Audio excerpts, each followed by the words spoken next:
With respect to the cones of depression as depicted in the Ford model, can you tell us what you looked at and what your observations were? Yes, you can see on this figure that there are three cones of depression, or areas where there are circular lines of drawdown, equal drawdown.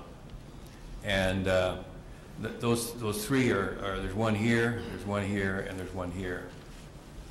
And I looked at the ones in the upper Big Chino, this part of the basin here, relative to where the Big Chino Water Ranch is and where pumping for the Prescott and Prescott Valley withdrawals would take place. And this cone of depression, which is the northernmost one, is about 3.5 miles from the well field for the Big Chino Water Ranch, which is in this area right here. And what does that indicate to you? Well, it suggests to me that either the well field is mislocated in the model, or that there's some other pumping in the model which is greater than the pumping at the well field for the Big Chino Water Ranch. Again, were you able to satisfy your curiosity with respect to that by the information that was provided by Mr. Ford and Beverly appellants in this proceeding? No, I was not. The distribution of pumping in the model was not provided to us. But what else did you observe about this diagram? Well, the other thing that I found interesting and curious was this cone of depression here. When I first saw this figure in Mr. Ford's memo, before his testimony, I just had presumed that this was some future pumping that was put into the model by Mr. Ford.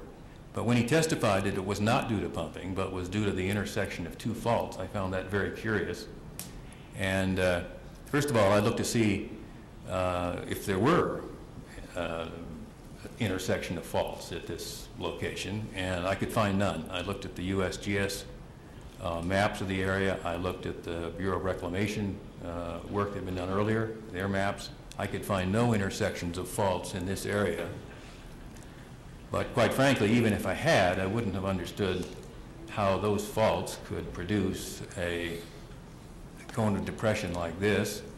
And if there had been such, if this cone of depression was due to the intersection of two faults, and unless those faults formed between now and the time of the proposed, of this 100 years later, which this represents, in other words, there's new faults that have developed, there should be cone of depression today in the water table, and there's not. So I just couldn't, I was very curious as to how this feature could be.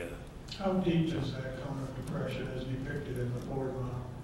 Well, it's at least 600 feet. The drawdown is at least 600 feet.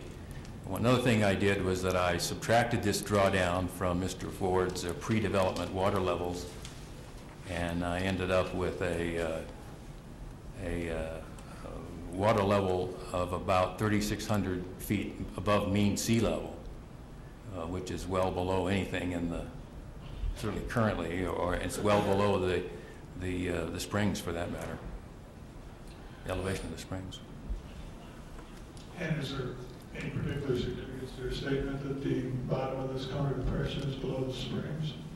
Well, it certainly means that the springs couldn't be a drain point for the system, or at least because you couldn't draw the water level down in the middle of the aquifer deeper than the springs by simply a drain at the springs. But it just made me question the